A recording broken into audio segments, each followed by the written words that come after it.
Last class में हम लोग क्या पढ़ रहे थे? लास्ट क्लास में हम लोगों ने देखा कि अगर हमको कोई ऐसे इक्वेशन दिए हुए हैं जिसमें हमको डिनोमिनेटर भी दिख रहा है, तो हमने उसको देखा था कि किस तरीके से सिंप्लीफाई करके हम लोग कैलकुलेशन आसान कर सकते हैं और लीनियर इक्वेशन को सॉल्व कर सकते हैं। अब आज हम लोग क्या देखेंगे? हम लोग कुछ और भी ऐसे इक्वेशन देखेंगे जिसको हम लोग लीनियर इक्वेशन में कन्वर्ट कर सकते हैं। वो किस तरह की इक्वेशन? जैसे कि हमें ये इक्वेशन दिया है x+1 divide by 2x+3 is equal to 3/8। अब यहाँ पर अगर हम लोग डायरेक्टली देखेंगे तो ये तो अभी उस टाइप का इक्वेशन नहीं है जैसे हम लोग सॉल्व करते हैं। हम लोग जो इक्वेशन सॉल्व करते हैं अभी तक उसमें तो ऐसे डिनोमिनेटर में तो वेरिएबल नहीं आता है। हमने सबसे पहले देखा कि अगर सिर्फ एक साइड में वेरिएबल है तो कैसे सॉल्व करना है। फिर उसके बाद हमने देखा कि अगर दोनों साइड में वेरिएबल है तो कैसे सॉल्व करना है। लेकिन अब यहाँ पर क्या हो रहा है? यहाँ पर तो न्यूमरेटर में भी वेरिएबल है, डिनोमिनेटर में भी वेरिएबल है। अब इसको हम लोग कैसे सॉल्व करेंगे? तो इसके लिए हम लोग कुछ नहीं, बहुत ही सिंपल सा कंसेप्ट हमें यूज करना है। जैसे अगर हमें दिया हुआ है a/b is equal to c/d, तो इसके लिए अगर हमको कंसेप्ट समझ में आ गया तो ये भी फिर हम लोग बहुत आसानी से सॉल्व कर सकते हैं। इस तरह के एक्सप्रेशन को सिंप्लीफाई करने के लिए हमने क्रॉस मल्टीप्लीकेशन पढ़ा है। अब क्रॉस मल्टीप्लीकेशन अगर नहीं आता है तो हम लोग यहाँ पर समझते हैं कि क्या है। क्रॉस मल्टीप्लीकेशन मतलब हमें क्या करना है, ये वाला जो डिनोमिनेटर है इसको हम लोग सामने वाले न्यूमरेटर से मल्टीप्लाई करेंगे और ये वाला जो डिनोमिनेटर है इसको सामने वाले न्यूमरेटर से मल्टीप्लाई करेंगे। तो अगर हमको दिया है a/b is equal to c/d, तो ये a और d आपस में मल्टीप्लाई हो जाएंगे और ये b और c आपस में मल्टीप्लाई हो जाएंगे। तो हम लोग बोल सकते हैं a into D is equal to b into C. ये जो हमने सिंप्लीफिकेशन करना सीखा है ये सेम सिंप्लीफिकेशन हमको बस यहाँ पर करना है और ये इक्वेशन सॉल्व हो जाएगा। अब यहाँ पर कैसे अप्लाई करेंगे? हम लोग सोच सकते हैं कि a का वैल्यू कितना है x+1, b का वैल्यू कितना है 2x+c, c का वैल्यू कितना है 3 और d का वैल्यू कितना है 8। तो ये 2x+3 3 के साथ मल्टीप्लाई हो जाएगा और ये 8 इज x+1 के साथ मल्टीप्लाई हो जाएगा। तो ऐसा करके देखते हैं क्या मिलता है हमें। ऐसा करेंगे तो ये बन जाएगा 8 into x+1 is equal to 3 into 2x+3। अब इसको 8 को अंदर मल्टीप्लाई कर देते हैं तो ये कितना बन जाएगा 8x+8 और इस 3 को अंदर मल्टीप्लाई कर देंगे तो ये बन जाएगा 3 इंटू 2 6, तो ये बन गया 6x+3 इंटू 3 9। अब इसको अगर ध्यान से देखोगे तो ये तो इस तरह का इक्वेशन तो हमने सॉल्व करना सीखा है जिसमें दोनों साइड पे वेरिएबल आते हैं। दोनों साइड पे वेरिएबल आते हैं तो कैसे सॉल्व करते हैं?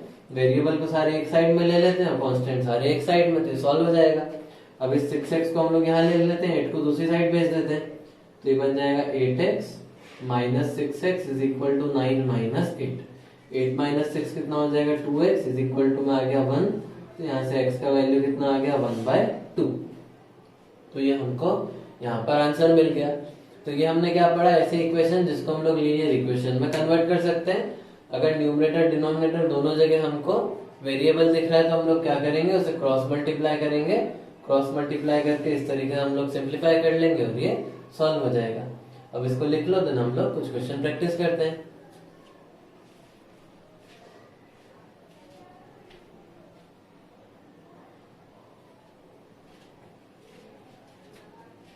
अब ये नेक्स्ट प्रैक्टिस क्वेश्चन, अब ये जो भी हमने पहले सीखा बस उसी पे बेस्ड ये क्वेश्चंस है, उसी तरीके से हमको सॉल्व करना है।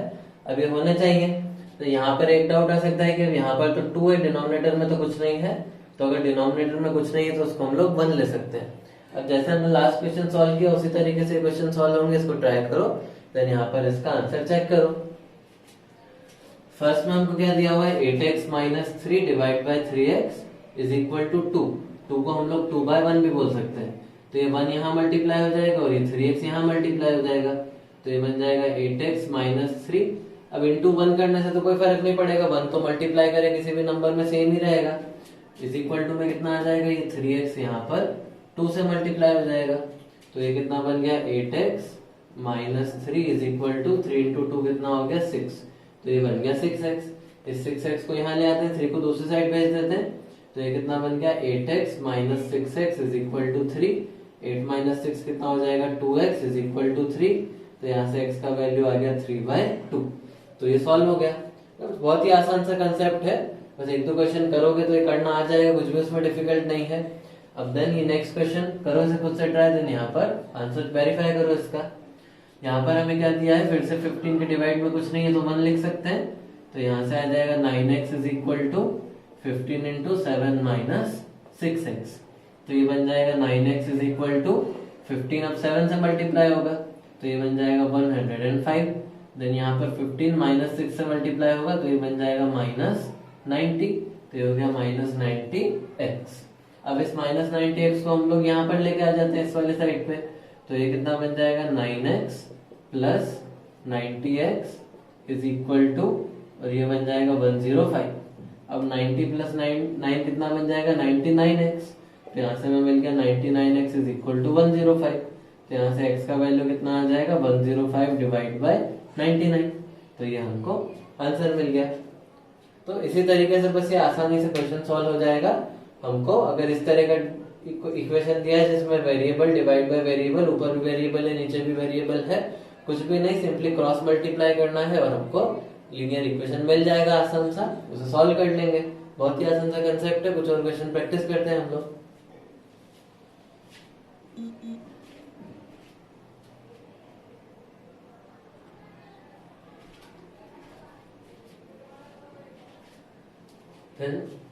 नेक्स्ट क्वेश्चंस, अब ये भी जैसा हमने स्टार्टिंग में एग्जांपल किया था उसी तरह के क्वेश्चन है। खुद से ट्राई करो, उसका आंसर निकालो, आंसर कैलकुलेट करने के बाद यहाँ पर इसको वेरीफाई करो कि सही है या नहीं। अगर नहीं होता है तो फिर यहाँ पर चेक कर लो उसे। वैसे होना चाहिए, अब इतना हमने क्वेश्चन कर लिए कि अब ये हो जाना चाहिए क्वेश्चन। ट्राई करो उसे, देन यहाँ आंसर चेक करो। यहाँ पर हमें गिवन है 3y plus 4 upon 2 minus 6y is equal to minus 2/5।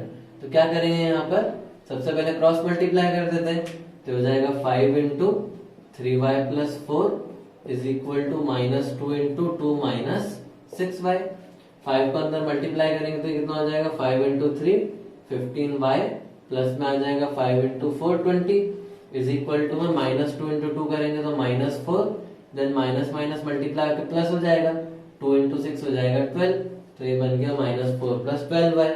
अब इस 12y को यहाँ भेज देते हैं, 20 को दूसरी साइड भेज देते हैं, ये बन जाएगा 15y minus 12y is equal to minus 20 minus 4। 15 minus 12 कितना हो जाएगा 3y, माइनस 20 माइनस 4 कितना हो जाएगा माइनस 24। 3 से डिवाइड कर देते हैं तो y is equal to minus 24/3 या फिर माइनस 8। तो यहाँ से इसका आंसर कितना हो गया y is equal to minus 8। Then next question करते हैं। ये भी बिल्कुल सेम क्वेश्चन है। अगर ये वाला नहीं हुआ था तो अब इसको ट्राई करो, ये हो जाना चाहिए एग्जैक्ट सेम क्वेश्चन। फिर से 3 यहाँ मल्टीप्लाई होगा और ये यहाँ मल्टीप्लाई होगा y प्लस 2, तो ये बन जाएगा 3 into 7y plus 4 is equal to minus 4 into y plus 2। अब ये अंदर मल्टीप्लाई होगा तो 3 इंटू 7 कितना हो जाएगा 21y प्लस 3 इंटू 4 कितना हो जाएगा 12, then minus 4 into y minus 4y minus 4 into 2 हो जाएगा माइनस 8। अब इस माइनस 4y को यहाँ भेज देते हैं, 12 को यहाँ भेज देते हैं, तो ये कितना बन जाएगा 21y plus 4y is equal to minus 12 minus 8। 21 plus 4 कितना हो जाएगा 25y इज इक्वल टू में माइनस 12 माइनस 8 कितना हो जाएगा माइनस 20। तो यहाँ से y का वैल्यू कितना आ गया माइनस 20/25। अब ये तो हम लोग 5 से कैंसिल भी कर सकते हैं ऊपर नीचे।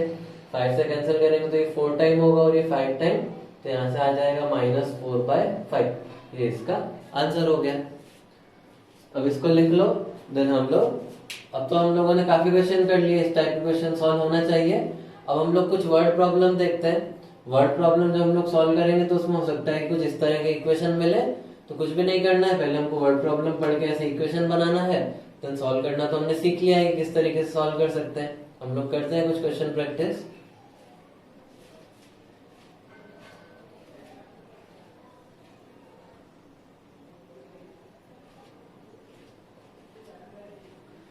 देन नेक्स्ट हमें वर्ड प्रॉब्लम गिवन है।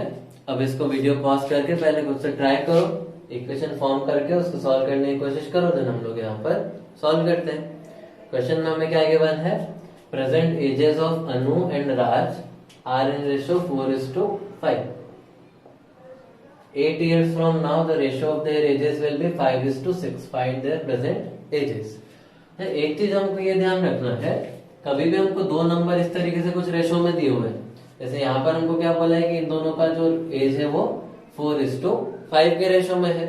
तो इनको अज्यूम करने का एक बड़ा ही आसान सा तरीका होता है। अगर नहीं पता है तो अब इसको यहाँ पर सीख लो। अगर हमको बोला है कि दोनों के एजेस 4:5 के रेशो में है, तो हम लोग इनके एजेस क्या अज्यूम करेंगे? हम लोग इनके एजेस अज्यूम करेंगे, अनु का कर लेंगे 4x और राज का कर लेंगे 5x। ये अनु का हो गया और ये राज का एज। यहाँ पर अब दोनों को अगर आपस में डिवाइड करके रेशो कैलकुलेट करेंगे तो 4:5 ही आएगा। ऐसा हमने क्यों किया? इसको हम लोग x भी ले सकते थे और फिर रेशो प्रोपोर्शन से ही कैलकुलेट कर सकते थे, पर उससे कैलकुलेशन बहुत ही गंदा होता है। हमको चाहिए कि हमारा कैलकुलेशन आसान हो, जल्दी से हो जाए, क्यों जबरदस्ती फालतू हमको लफड़ों में पड़ना। तो हम लोग रेशो प्रोपोर्शन वगैरह यूज नहीं करेंगे। 4:5 का रेशो बोला है तो सिंपली क्या मान लो 4x और 5x। अब रेशो लेंगे तो अपने आप 4:5 आ गया, हो गया आसान सा।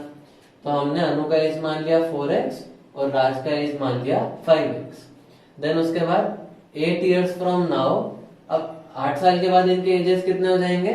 8 years के बाद अनु का एज हो जाएगा 4x + 8 और राज का एज हो जाएगा 5x + 8। देन उसके बाद 8 years from now the ratio of their edges will be 5:6। इन दोनों का अगर हम लोग रेशियो लेंगे तो क्या मिलेगा हमको? क्वेश्चन में बोला है 5:6। इसका मतलब यहाँ पर हमें गिवन है 4x + 8 divide by 5x + 8 is equal to 5/6। ये हमसे क्वेश्चन में बोला हुआ है। अब ये जो हमने अभी इक्वेशन सॉल्व करना सीखे थे वैसा फॉर्म का बन गया। इसको तो हम लोग लीनियर इक्वेशन में कन्वर्ट कर सकते हैं। तो अब इसको आगे सॉल्व कर लेते हैं।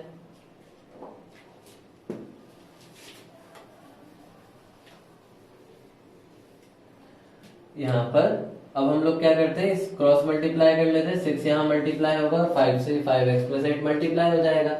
तो ये कितना बन जाएगा? यहाँ पर हमें मिल जाएगा 6 × 4x + 8 is equal to 5 × 5x + 8। अब यहाँ पर इस 6 को अगर अंदर मल्टीप्लाई करेंगे तो ये कितना हो जाएगा? 6 4 = 24, तो ये बन गया 24x। देन 6 8 = 48, तो ये बन गया 48 इज इक्वल टू, देन 5 5 ये हो गया 25x + 5 × 8 कितना हो जाएगा? 40। अब इसके बाद इस 24 को यहाँ भेज देते हैं और इस 40 को यहाँ भेज देते हैं। तो ये क्या बन जाएगा? 48 - 40 is equal to 25x - 24x।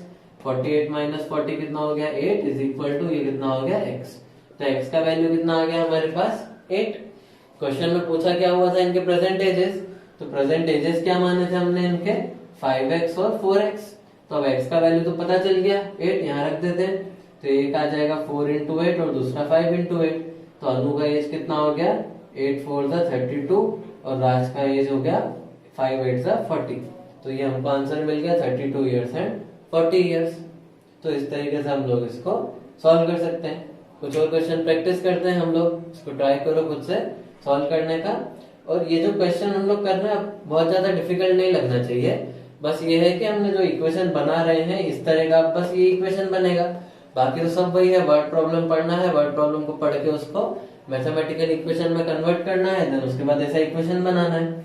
ये इक्वेशन कैसे सॉल्व होगा तो इस पर हम लोग ऑलरेडी चर्चा कर चुके हैं कैसे सॉल्व होगा।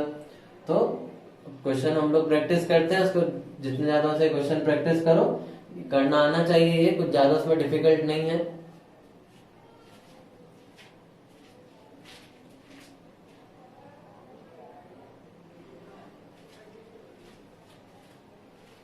अब बिल्कुल सेम क्वेश्चन है, बस उसमें वैल्यूज चेंज कर दिया। अब ये खुद से ट्राई करो, देन इसका आंसर चेक करो। अब ये वाला क्वेश्चन होना चाहिए सभी से सॉल्व। यहाँ पर हमें क्या बोला है? The ages of Hari and Harry are in ratio 5:7। तो इनके प्रेजेंट एजेस क्या मान लेंगे हम लोग? 5x और 7x। Then 4 years from now, अब 4 साल के बाद इनके एजेस कितने हो जाएंगे? 5x + 4 और 7x + 4 विल बी 3:4। तो इन दोनों का रेशियो हमको 3:4 बोला है। तो इसका मतलब हम लोग क्या लिख सकते हैं? 5x + 4 upon 7x + 4 is equal to 3/4। तो बोला है कि फाइंड देयर प्रेजेंट एजेस, उनके प्रेजेंट एजेस बताने। तो अगर ये x का वैल्यू मिल गया तो यहाँ पर रख के हम लोग बता सकते हैं प्रेजेंट एजेस कितने। सॉल्व करते हैं वैसे। अब तो सब इक्वेशन वगैरह भी बन गया, बस कैलकुलेशन पार्ट बचा है। यहाँ पर ऐसे क्रॉस मल्टीप्लाई करेंगे तो 4 यहाँ मल्टीप्लाई हो जाएगा, यहाँ मल्टीप्लाई हो जाएगा। तो ये कितना बन जाएगा 4 into 5x plus 4 is equal to 3 into 7x plus 4 7x plus 4 4 को अंदर मल्टीप्लाई करते थे तो 5 इंटू 4 कितना हो जाएगा 20x प्लस 4 इंटू 4 कितना हो जाएगा 16 is equal to 7 3 21x plus 3 into 4 हो जाएगा 12। अब इस 20 को यहाँ भेज देते 12 को यहाँ भेज देते तो ये बन जाएगा 16 minus 12 is equal to 21x minus 20x। तो ये कितना हो गया 4 इज इक्वल टू x, तो x का वैल्यू आ गया 4। बस अब यहाँ पर रखेंगे तो इनके प्रेजेंट एजेस आ जाएंगे। हरी का कितना हो जाएगा 5 इंटू 4 मतलब 20 ईयर्स और हैरी का कितना हो जाएगा 7 इंटू 4 मतलब 28 ईयर्स। तो ये आंसर हो गया 20 years and 28 years. I hope ये क्लियर है। हम लोग कुछ और वर्ड प्रॉब्लम सॉल्व करते हैं इस पे।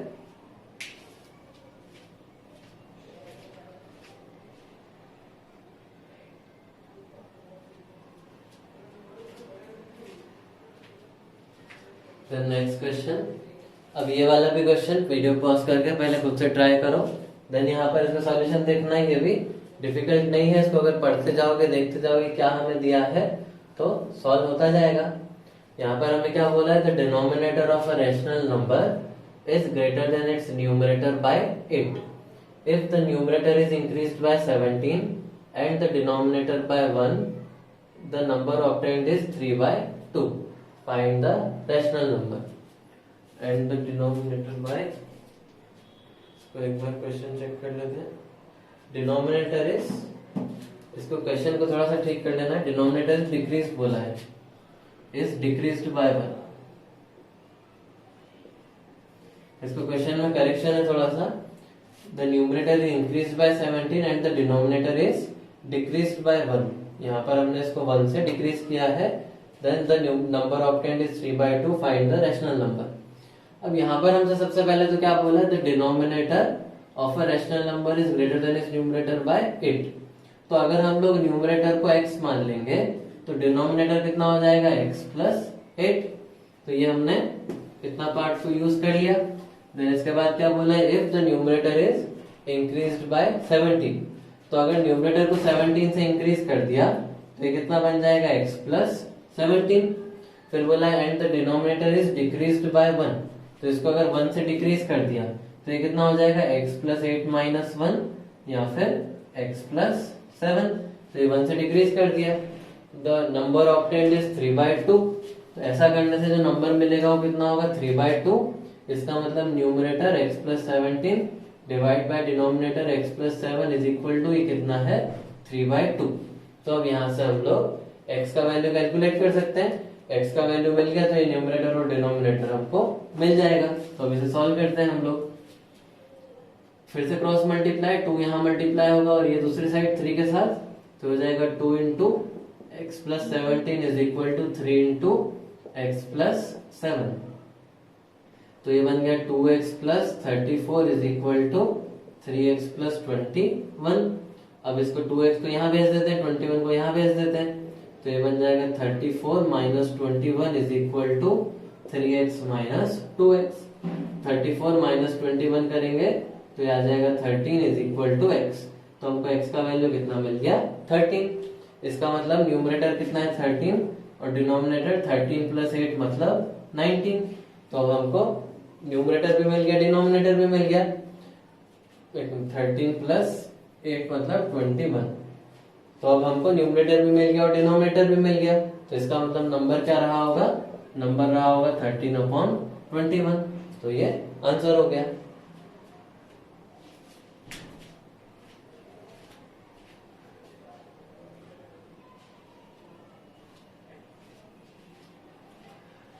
अब अगर पिछला वाला क्वेश्चन समझ में आया है तो ये वाला क्वेश्चन भी सॉल्व होना चाहिए। अब इसको भी ध्यान से देखो, पढ़ो, इक्वेशन लिखो, सॉल्व करो, देन यहाँ पर आंसर चेक करो। पहले वीडियो पॉज करके उसे ट्राई करना है। अब यहाँ पर हमें क्या बोला है, the numerator of a fraction is 6 less than the denominator. तो पहले हम लोग डिनोमिनेटर को मान लेते हैं x, तो न्यूमरेटर कितना है, इससे 6 कम है, तो वो हो जाएगा x माइनस 6। फिर बोला है if 3 is added to the numerator. Numerator में हमने क्या किया, 3 ऐड कर दिया, तो हो जाएगा x माइनस 6 प्लस 3 या फिर x माइनस 3। तो क्या हो जाएगा ऐसा करने से, the fraction is equal to 2/3। तो फ्रैक्शन 2/3 बन जाएगा। What is original fraction? तो numerator x minus 3 divide by denominator x, ये किसके इक्वल दिया हुआ है हमें? 2/3 के। तो हमको फ्रैक्शन बताना है कि कितना होगा। तो पहले तो इसको सॉल्व करके x का वैल्यू निकाल लेते हैं। x का वैल्यू अगर हमको मिल गया तो हमको फ्रैक्शन भी मिल जाएगा। इसको क्रॉस मल्टीप्लाई करते हैं, 3 यहाँ पर x यहाँ पर, तो हो जाएगा 3 into x minus 3 is equal to 2 into x. 3 अंदर मल्टीप्लाई करेंगे तो हो जाएगा 3x minus 9 is equal to 2x। 2x को यहाँ भेज देते हैं, माइनस 9 को दूसरी साइड भेज देते हैं, तो ये बन जाएगा 3x minus 2x is equal to 9, या फिर x इज इक्वल टू 9। तो हमको अब x का वैल्यू मिल गया, तो डिनोमिनेटर कितना हो जाएगा 9 और न्यूमरेटर कितना है x माइनस 6, मतलब 9 माइनस 6 या फिर 3।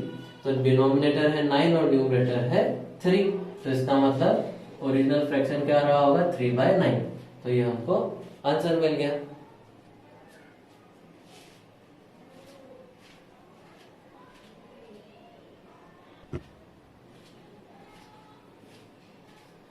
जब नेक्स्ट क्वेश्चन सॉल्व करने से पहले कुछ कंसेप्ट है जो कि उसमें यूज होंगे, जिसको हम लोग देख लेते हैं। तो इसको ध्यान से समझना। ये जो कंसेप्ट है, इस टाइप के क्वेश्चन भी काफी बनते हैं, तो ये हमको पता होना चाहिए कि इस तरीके से भी सोचा जा सकता है क्वेश्चन में। सपोज ये हमारे पास क्या है, एक नदी है। नदी जो है ये ऊपर से नीचे की तरफ बह रहा है। ये वाटर है जो कि इस डायरेक्शन में फ्लो कर रहा है। अब हमारे पास एक बोट है। बोट, क्वेश्चन में इसको स्टीमर वगैरह कुछ भी बोल सकते हैं। तो ये नीचे की तरफ जा रहा है, और एक हम लोग केस लेंगे जिसमें ये ऊपर की तरफ जा रहा है। अब पानी जो है वो खुद भी नीचे की तरफ जा रहा है। पहले हम लोग पहला केस लेते हैं, ये वाला। यहाँ पर बोट जो है नीचे की तरफ जा रहा है, इसको क्वेश्चन में बोला रहेगा डाउन स्ट्रीम। और बोट अगर ऊपर की तरफ जा रहा है तो इसको हम लोग बोलेंगे बोट कैसा जा रहा है, अप स्ट्रीम। अब यहाँ पर हमको पकड़ना क्या है, सपोज हमको ये जो वाटर है इसका स्पीड पता है। वाटर का स्पीड है कुछ x और बोट का स्पीड है कुछ y। अच्छा, ये जो बोट का स्पीड है y, ये हम लोग अज्यूम कर रहे हैं कि अगर पानी नहीं मूव कर रहा होता, सपोज ऐसे एक सीधी नदी होती और इसमें अगर ये बोट चल रहा होता, तब इसका जो स्पीड होता वो होता y। मतलब अगर पानी नहीं मूव कर रहा है और सिर्फ बोट उसमें चल रहा है, समुद्र में कभी हम लोग जाएं तो उसमें पानी नहीं चल रहा है लेकिन बस बोट चल रहा है, तो बोट का स्पीड कितना है? y। अब इसमें इमेजिन करके देखो, अगर पानी रुका हुआ है, पानी नहीं चल रहा है और बोट स्पीड y से चल रहा है। अब अगर इस केस में बोट स्पीड y से चल रहा है तो नीचे जाते समय क्या होगा, बोट खुद तो y स्पीड से चल ही रहा है, प्लस पानी खुद भी नीचे जा रहा है। तो पानी क्या करेगा, इस बोट को और नीचे की तरफ धक्का देगा। अगर ये बोट पहले से ही नीचे जा रहा है y स्पीड से और पानी खुद भी नीचे जा रहा है, तो ऑब्वियसली वो उसको धक्का देगा। तो इसका बोट का जो ओवरऑल स्पीड हो जाएगा वो कितना हो जाएगा, y जो खुद का स्पीड था प्लस इसमें x पानी का स्पीड भी ऐड हो जाएगा, क्योंकि पानी इसको धक्का देगा तो ये और तेजी से नीचे जाएगा। और ऊपर आते समय क्या होगा, बोट ऊपर आ रहा है y से, लेकिन पानी तो नीचे जा रहा है x से। पानी अगर x से नीचे जा रहा है तो अब की बार ये पानी क्या करेगा, इस बोट को ऊपर जाने में अपोज करेगा, इसका स्पीड कम कर देगा। तो कितना कम कर देगा, तो x से कम कर देगा, तो इसका जो नया स्पीड हो जाएगा y माइनस एक्स। और हमें एक चीज पता होना चाहिए जो कि शायद सभी को पहले से पता होगा, speed is equal to distance upon time. तो ये इतने कंसेप्ट है जो कि हमारे नेक्स्ट क्वेश्चन में यूज होंगे। तो हम लोग अब नेक्स्ट क्वेश्चन देखते हैं, यहाँ पर नेक्स्ट क्वेश्चन लिखते हैं, देन उससे आप ट्राई करो सॉल्व करने का, फिर हम लोग यहाँ सॉल्व करते हैं।